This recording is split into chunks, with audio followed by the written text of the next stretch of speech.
Well, holy smokes, folks, do we have some drama out there today in regards to Bitcoin, Dogecoin, cryptos in general. Oh my gosh, okay. We got to talk about what's going on here with Bitcoin, what's going on with Dogecoin, in my opinion. There's specific things I think are happening that I don't think a lot of people realize might be happening behind the scenes and whatnot. We're going to talk about kind of where Bitcoin, Dogecoin are going and those sorts of things. I'm seeing a lot of conflicting things out there. Obviously, the crypto market has attracted a lot of new folks to the financial markets in general. Like, let's be quite honest, right? I'm not just talking about cryptos, I'm talking about stocks, right? A lot of folks have just gotten involved in the last year or so, and they haven't seen a lot of huge dips in those sorts of things. And so we're going to talk about kind of what's actually going on here and things like that. So I hope you guys enjoyed today's video. All I ask in return is that you smash that thumbs up button. It helps out huge in the YouTube algorithm. I appreciate all you guys for being here. Much love as always. But there is a lot of drama, okay? Not just Bitcoin, it's not just Dogecoin. It's pretty much every single crypto out there is down huge today, okay? So obviously you look at Bitcoin. As of right now, it was down about 5.5% in the 24-hour. It dipped, I think, all the way down to 30,000 or so at one point here today, okay? And as of right now, it's sitting at about 40,000. You look at, obviously, something changed in the past few weeks because it has just been down and down and down, okay? Now, obviously, part of that was the Elon Musk situation, right, where he came out and kind of spoke negatively about Bitcoin when it comes to the energy usage for mining, things like that. Everybody's got different opinions as far as that goes, but obviously that was just one factor that kind of has sent Bitcoin on this struggle over the past week or so, from 57,000-ish range to, like I said, today it was at literally 30,000 something at one point, like 30, 31,000, okay? If we look at the Dogecoin's even worse, okay? As far as the 24-hour, it's down about 16%. And you look at it also over the past, little bit here, and it's been ugly. Let's be quite honest, it's been ugly. You go back just a few days ago, it was trading at 56, 57 cents. It's 39 cents here today, okay? So obviously, these markets are in a lot of trouble at the moment. And like I said, it's not just Dogecoin, it's not just Bitcoin that are crashing. It's Ethereum, it's XRP. Look at that, Ethereum 24 hours down 14%. XRP's down 20% in the last 24 hours. Cardano's down almost 12%, right? Stellar's down over 20%. I mean, you go through pretty much an entire list of cryptos. They're almost all down massively right now, okay?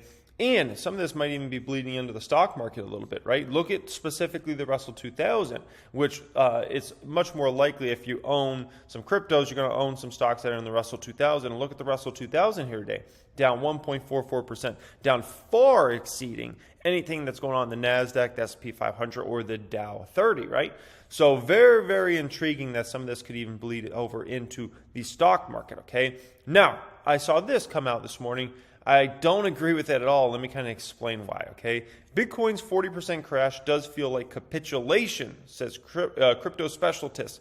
No, let's be quite honest, okay? Capitulation in any asset class, I don't care if it's crypto, stocks, whatever, when you get to that moment, it's because your asset has been doing so bad for months and months and months, okay? This whole Bitcoin situation, it just kind of fell apart in the past week or so. That's not capitulation, okay? I'm telling you, when you'll know when you get to capitulation in any sort of crypto or stocks, okay? Bitcoin, when it was at 30,000 a year ago or so, that was capitulation, okay? Not Bitcoin falling for a few days or Bitcoin just, fell to blah, blah, blah number because it used to be here a week ago or something like that. That's not capitulation, okay? Let me be very clear about that. That you'll get to that moment and you'll feel that moment when you've been buying the dip and buying the dip and buying the dip and buying the dip and buying the dip and buying the dip for weeks or months.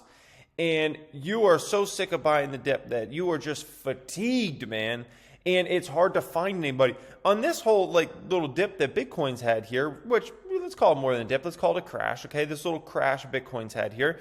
There's plenty of people that are gladly, buying Bitcoin left and right? Dogecoin and other cryptos, right? When you reach real capitulation, it's hard to find buyers. It really is. I mean, it's gotten to such a stage where, man, it's just like, you just are tired as a buyer. You might be out of money as a buyer, or you might just be in a situation, in a stage where You're just tired, man, because you've been buying and you've been buying and you're just like, is it ever going to end? No. When Bitcoin crashes for a week and Dogecoin crashes for a week and these cryptos crash for a week, that's not, you can't even speak about capitulation, okay? You can't even enter that word into the framework, okay? It falls for, 4 months straight, okay, different situation. It falls for a year straight, different situation. But give me a break. A week, come on, man. Come on. Especially if somebody was to claim they're a crypto specialist, you should have been around for some real Bitcoin crashes. Because everybody that's in the crypto community knows when you get a real crash, that lasts for months, man, if not a year or two.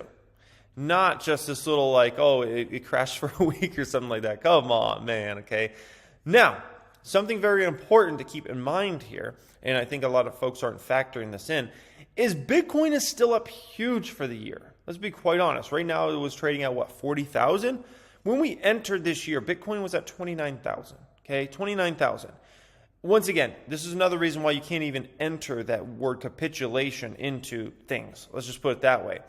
Because when you are still up for the year massively, Bitcoin's up, 50% for the year in a matter of 5 months? That's incredible. That's absolutely incredible, okay? So before anybody laughs at crypto buyers and says, oh, you guys are a bunch of idiots, Bitcoin's still up about 50% for the year. Let's keep that in mind, okay? You can't really talk any trash when something's up 50% plus for the year, okay? That's just not the way it works, okay? And there's no way you can say this has been a capitulation stage or something like that. It's just not, okay?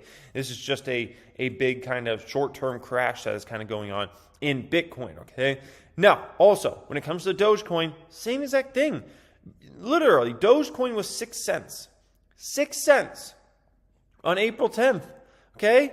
It's, May 19th today? And Dogecoin is 40 cents, okay? So yeah, the crash recently, over the past couple of weeks, has been obviously bad, right?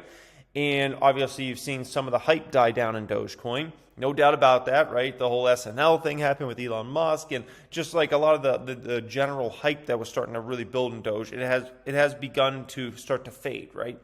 There's no doubt about that, but keep in mind, Doge was 6 cents, literally a little over a month ago, okay? And it's 40 cents now. So needless to say, that return on investment is absolutely ridiculous, okay? Absolutely ridiculous, all right?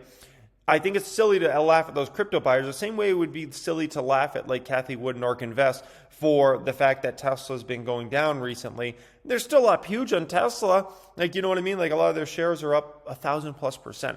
So does it really make sense to laugh at her just because she might be going down? Her wealth might be dipping in the short term? No, it doesn't make sense. The same thing with Bitcoin buyers and Dogecoin and crypto buyers in general. It doesn't make sense to laugh at those folks and say, they're doing horrible when the fact is, unless you bought in the past couple weeks, that's the only people that would be doing bad in that situation, okay? And that's not the majority of crypto buyers out there, okay? Now, obviously, this is even bleeding into Coinbase, and we still got to get into what I think is going to happen here with Dogecoin and with Bitcoin and the cryptos in general, okay? But this is obviously bleeding into Coinbase stock. I think I'm going to do a full dedicated video today just around Coinbase stock because this one IPO'd a month ago or so, right? $400. A lot of folks didn't even feel we'd see this stock under $400. It's trading at $225 today. $225. You flip my flapjacks. And so we got to talk about Coinbase. I'll do a dedicated video, but there's no doubt this stock, Voyager stock as well, right, which are two public companies that essentially are crypto brokerages. Those stocks are getting just absolutely nailed today because essentially what people feel is, if Bitcoin's not as high, the transactions, fees that Coinbase makes, Voyager makes, will not be as big, okay? Something to keep in mind, when the crypto market is very volatile, you get a lot more trading volume sometimes, and that can also help produce pretty good numbers, okay? So just something to kind of factor in there. Just because crypto prices might be falling a bit doesn't mean it's the worst thing in the world. That could also mean there's a lot of volatility and there's more trading volume and things like that. Just something to kind of factor in there when it comes to judging these stocks, but I think I'll do a dedicated video to Coinbase later today, okay? Now, let's talk about Bitcoin for a moment, okay? So in terms of where I think Bitcoin price is going, and those sorts of things. Because there's definitely a lot of conflicting stuff, and then we're going to talk about Dogecoin price and where I think Dogecoin price is going, okay? So when it comes to Bitcoin, there's been a massive, massive change when it comes to the sort of buyers you're getting in Bitcoin over the past few years, right? I mean, you go back to the 2017 huge run-up in Bitcoin when Bitcoin hit 20K, right, for the first time, and then Bitcoin just started sliding and just started crashing, right? Bitcoin crashed, and Bitcoin just crashed and crashed and crashed until it was, I think at the bottom it was about 3,000 or so, right? From 20,000 to 3,000. It was kind of a rough crash, but there was a very different buyer market at that time, right? What we've seen come in Bitcoin specifically over the past year or so is we've seen a lot of higher net worth individuals. I'm talking folks with, $10 million plus net worths put some of their assets into Bitcoin, right? We've seen that. We've seen more and more folks that run companies put some of their money on the balance sheet into Bitcoin, right? And so that's helped Bitcoin accelerate Bitcoin price, right? It's helped the Bitcoin price continue to kind of rise, and that's why one of the reasons you kind of got this huge bull run in Bitcoin recently, right, over the past year or so, is because more and more companies have been buying into Bitcoin and deciding to store some of their cash or almost all of their cash on their balance sheet in Bitcoin, right? And so when you see activity like that, it makes more and more folks consider using Bitcoin or, buying Bitcoin for themselves, right? And so that's a whole movement you have. So it's a very different buyer base than we've seen in 2013 and 2017 and things like that for Bitcoin. And obviously the retail investor is still a big part of Bitcoin, right? It's hard for me to see Bitcoin going under 20,000, okay? And the reason being is I just feel like two reasons. One is Bitcoin has reached kind of a new level, okay? So each time Bitcoin has a huge bull run, right? Kind of like the NASDAQ or the S&P 500 or anything, right?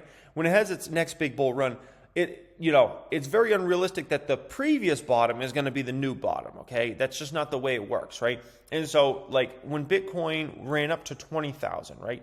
Previously, Bitcoin, if it had crashed down to 300, right? Or 100. It didn't make sense for Bitcoin to fall down to 100 or 300. It just had been at new levels, right? And so Bitcoin crashed to 3,000, 5,000 range. That could make sense, right? That's where Bitcoin was kind of toward the beginning of that huge bull run, right? So that's something to factor in. So when it comes to Bitcoin, it's very hard for me to imagine it falls to 5,000, 10,000, something like that, for the mere fact that now we're at this stage where a new bottom's been set kind of in Bitcoin, right? Second part is, I feel like there's just so many folks that want to own Bitcoin, and it's folks' own decision if they want to own Bitcoin or not, right? But there's a lot of folks that if Bitcoin falls to something with a 2 in front of it, 20,000 something, there's so many people that want to dang buy this thing, right?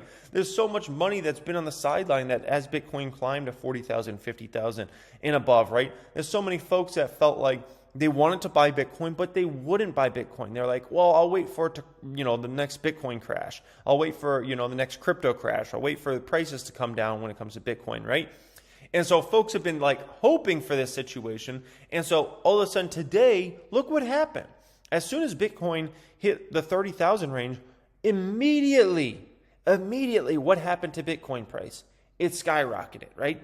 It was down in those low 30s for literally snap of fingers, and then all of a sudden it was up, right? Because you have so many institutions, companies, individual investors, high net worth individual investors, retail investors that are just waiting for price to come down so they can buy, okay? And so that's why, to imagine a situation where Bitcoin falls back, let's say to 3,000 or something, it's really, really hard for me to imagine that. Not impossible, but I just say, if I'm putting up, likelihoods, I don't think it's super likely because there's just too many people that dang want to buy Bitcoin, okay? Today was a perfect example of that, okay? And so that's kind of my opinion as far as, Bitcoin crashing worse and worse, okay?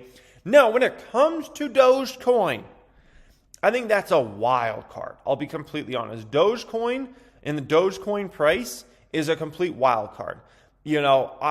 I won't make any prediction around Dogecoin price, okay? Let's just put it that way, because it's not at a stage that you can really predict yet. It's just not. I mean, Dogecoin was seen as a joke just, a month ago, okay? And a lot of folks still look at Dogecoin as a joke. And so there's no way you can predict Dogecoin. Like, I wouldn't be surprised if Dogecoin is 10 cents in 2 months. I wouldn't be surprised if Dogecoin's $1 in 2 months. There's no way you can predict this one because there's not enough big money in it yet. There's not enough high net worth individuals, I'm talking 10 mil plus, that are playing Dogecoin at all. And there's not enough institutions, companies buying Dogecoin or anything like that. So Dogecoin's a complete wild card. Like I said, 2 months from now, I wouldn't be surprised if Dogecoin's 10 cents. I wouldn't be surprised if it's $1. That's just, you can't predict that one. It's way too much of a wild card for now. But anyways, I hope you guys enjoyed this video. As always, let me know what your prediction is for Bitcoin and for Dogecoin over the next month or so. I would love to hear from you guys, as always. Don't forget to smash. I appreciate it. As always, guys, make sure to subscribe to the channel. Peace. Much love.